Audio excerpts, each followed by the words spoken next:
porque su amor no se compra ni se merece. Su amor es un regalo, de gracia se recibe, porque su amor no se compra ni se merece.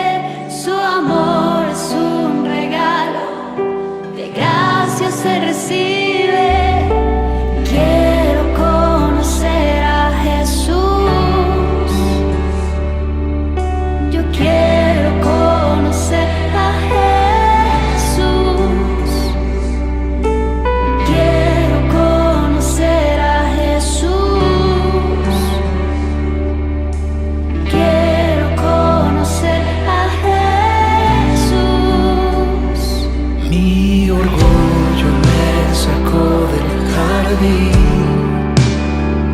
Su humildad puso el jardín en mí, y si vendiera todo lo que tengo a cambio de su amor, yo fallaría.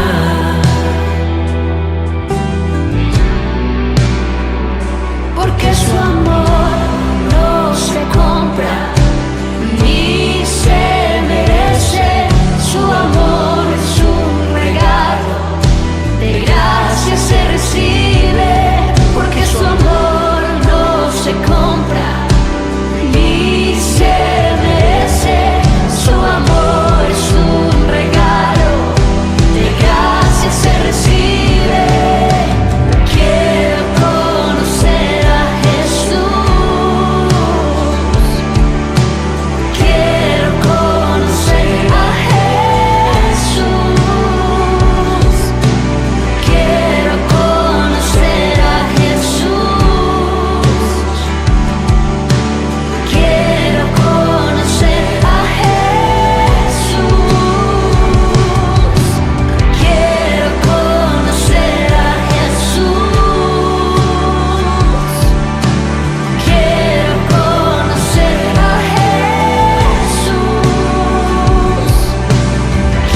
Muy buenos días y bendiciones para todos mis hermanos. Quiero darle las gracias por conectarse en esta preciosa mañana, estar unánimes juntos en oración, clamándole al Señor que traiga misericordia, gracia y favor a nuestras vidas.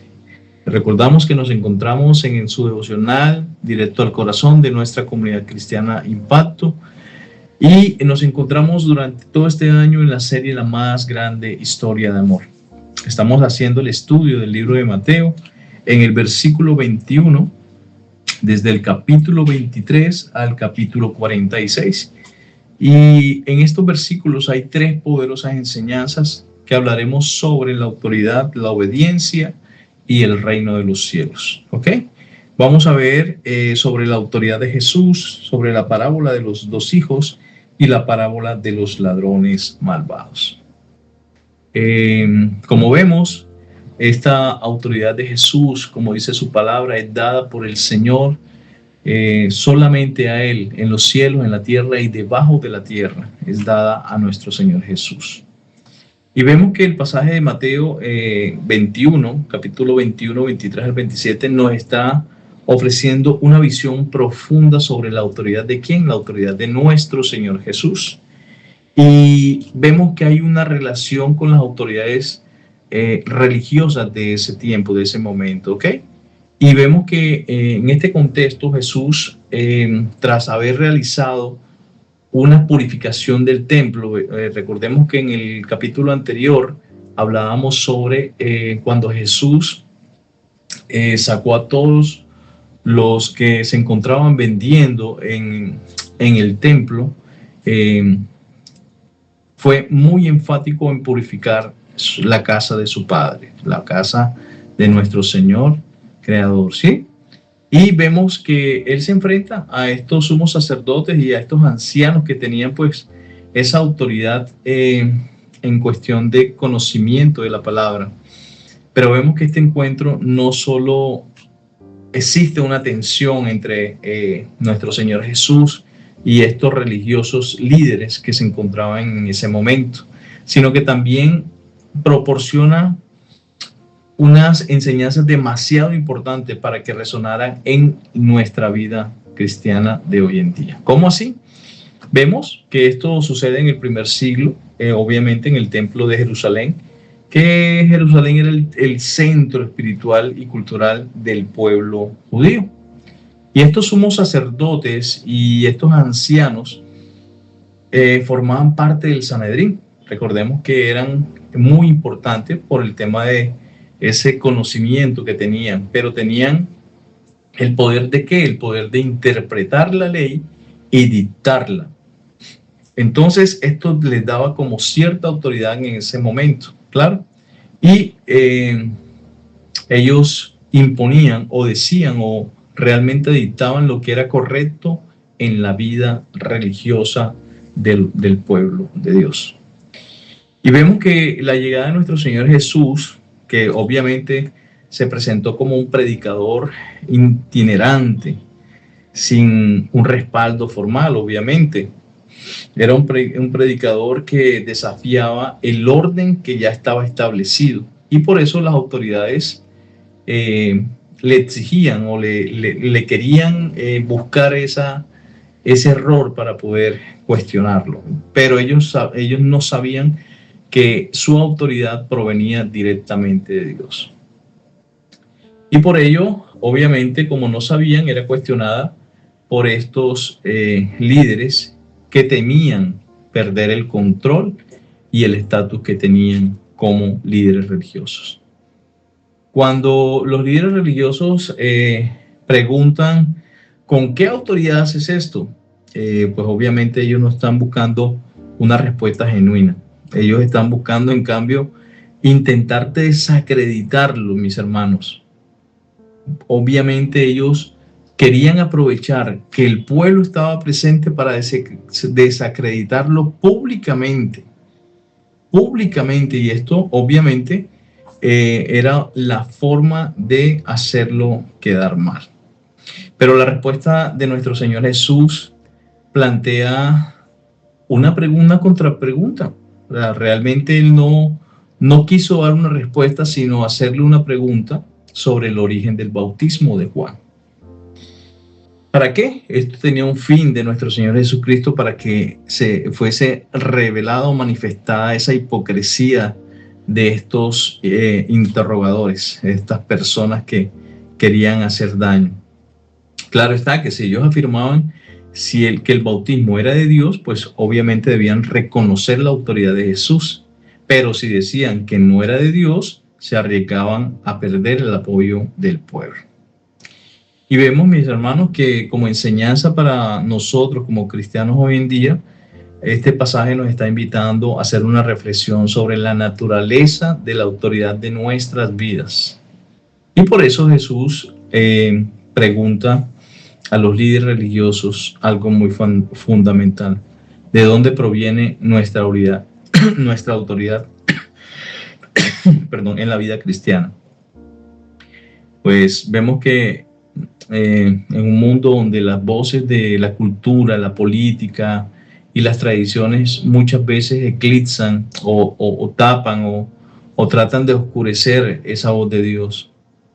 Y para nosotros es muy crucial que nosotros como cristianos estemos buscando siempre discernir la verdadera autoridad, que es la verdadera autoridad de Cristo. Y vemos que hoy en día muchos cristianos pueden encontrarse en esta situación donde a veces nuestra fe es cuestionada, o donde podemos o tratamos de defender nuestras creencias. Y la actitud de estos líderes religiosos de la época nos está recordando que el medio de perder el control o el estatus para llegar o rechazar la verdad que se nos presenta y a veces no la vemos, que es la verdad de Cristo. ¿Por qué? Porque es la verdadera autoridad de Jesús. Y esto no se basa en títulos, mis hermanos, ni en posición, sino en una relación con el Padre y en la verdad de su mensaje. Y por eso yo hoy quiero invitarlos a meditar sobre este mensaje, este pasaje, donde nos enfrentamos a una pregunta demasiado vital. ¿Estamos nosotros dispuestos a aceptar la autoridad de Jesús en nuestras vidas? Muy importante que lo tengan en cuenta. Pasemos un poco más en el versículo 28 al versículo 32 y vamos a hablar sobre la parábola de los dos hijos. Dice: pero ¿qué os parece? Un hombre tenía dos hijos y acercándose al primero le dijo: hijo, vete hoy a trabajar en la viña. Respondiendo él dijo: no quiero. Pero después, arrepentido, fue. Y acercándose al otro le dijo lo mismo. Y respondiendo él dijo: sí, Señor, voy. Pero no fue. ¿Cuál de los dos hizo la voluntad de su padre? Dijeron ellos: el primero. Jesús les dijo: de cierto os digo que los publicanos y las rameras van delante de vosotros al reino de Dios, porque vino a vosotros Juan en camino de justicia y no le creísteis. En cambio, los publicanos y las rameras le creyeron. Pero vosotros, aunque visteis esto, no os arrepentís después para creer. Amén. Bueno, mis hermanos, aquí estamos viendo puntualmente una obediencia del corazón, y esto nos trae un tiempo de reflexión sobre esta parábola de los dos hijos. Debemos tener atenta nuestro sentido de obedecer a nuestro Señor, y vemos que el pasaje nos representa en esta parábola de los dos hijos, y nos está haciendo un relato breve, pero cargado de mucha profundidad teológica, ética y moralmente inmensa. Y vemos que en el contexto de la última semana de Jesús en Jerusalén, este pasaje funciona como un espejo, mis hermanos, que revela la verdad y la verdadera naturaleza de la obediencia y la diferencia entre la apariencia religiosa y la transformación genuina de nuestro corazón. Vemos que que para comprender este mensaje es necesario situarnos en este ambiente de tensión del primer siglo. Y vemos que Jesús se dirige a los sumos sacerdotes y a los ancianos del pueblo. Y estos líderes, como les comentaba anteriormente, representan la élite religiosa que, aunque conocían la ley de Moisés a la perfección, escúchese bien, a la perfección, y se jactaban de su estricto cumplimiento, habían perdido de vista el propósito final de la relación divina de Dios y además de la revelación dada en la palabra. Y nunca se arrepintieron y nunca tuvieron una fe genuina. Y vemos que el padre le pide a sus dos hijos trabajar en una viña, trabajar en su territorio. Y uno le dice que no, pero luego él se arrepiente y realmente sí va. Y el otro le dice sí, pero nunca va. Y vemos que Jesús confronta directamente la hipocresía de los líderes religiosos de ese momento. Y Jesús le enseña que los publicanos y las rameras, quienes eran vistos como los marginados y pecadores de la sociedad, estaban entrando en el reino de Dios antes que los líderes de ese momento, porque aquellos habían creído en el mensaje de Juan el Bautista, mientras que los líderes, a pesar de ver las pruebas, se habían obstinado en su incredulidad.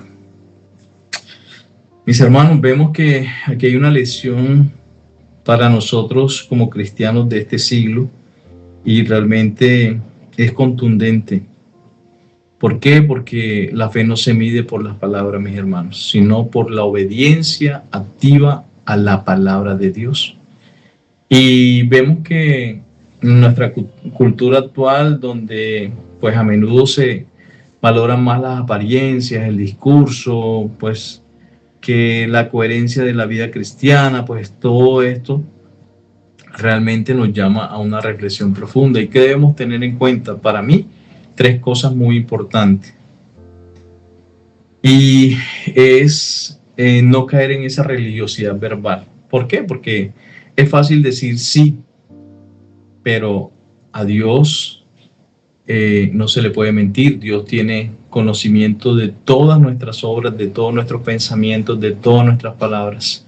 Y nosotros no podemos mentirle a Dios en esta relación que nosotros tenemos. Por eso la declaración de fe que nosotros hagamos debemos hacerla en una forma de obediencia a la palabra de Dios. Y esto se trata, ¿cómo se trata? Con amar al prójimo, con perdonar, con actuar con integridad en los diferentes ámbitos que el Señor te coloque. También tenemos que tener claro que el arrepentimiento es muy importante para un cristiano de hoy en día, porque si no se arrepiente, pues obviamente estaría mintiendo. Y vemos que este arrepentimiento del primer hijo, que inicialmente dijo que no, tiene un cambio genuino, un cambio repentino, y se arrepiente y luego va y trabaja. Y esto es lo que nosotros debemos darle importancia, al verdadero arrepentimiento. Y nosotros sabemos que Dios no está buscando personas perfectas. Siempre lo hemos dicho. Dios siempre está buscando los que hacen lo correcto. Dios está buscando corazones dispuestos a cambiar de dirección y someterse a la voluntad de Él, incluso después de haber fallado. Todos hemos fallado. Y como tercero y último, pues la autoridad sobre el estatus que tal vez muchos buscan. Al igual que los líderes de esa época, los cristianos de hoy corremos el riesgo, mis hermanos, de caer en el orgullo espiritual. Y esto sí que es muy delicado. Creemos que nuestra posición o años de asistencia a la iglesia nos deben o nos garantizan una relación correcta con Dios. Y no. Jesús nos enseña que el reino de Dios pertenece a quienes, reconociendo su necesidad y su pecado, responden con una obediencia humilde y sincera. Amén. Bueno, mis hermanos, esto es una enseñanza que el Señor ha traído en nuestras vidas hoy. podemos tener como conclusión que para nosotros es un desafío a nuestra integridad. Y debemos verlo así en esta mañana. El Señor nos está invitando a dejar de lado esa fachada de una vida religiosa. Nos está haciendo el llamado de no tener una vida vacía. ¿Para qué? Para poder abrazar a esa obediencia en amor. Y que podamos tener un corazón transformado. ¿Por qué? Por la gracia de nuestro Señor Jesús.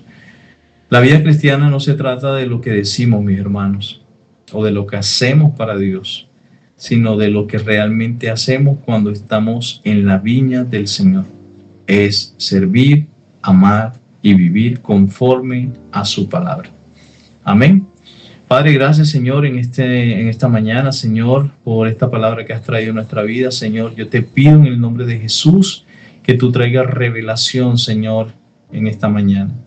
Gracias, háblale, Señor, al corazón de mis hermanos, Señor, y que podamos obedecer, Señor, tu palabra en amor, Señor, así como nos lo has enseñado, que amemos a nuestro prójimo, Señor, como a nosotros mismos, Señor. Gracias por mostrarnos el camino correcto, Señor. ¿Cuál es el camino que debemos seguir?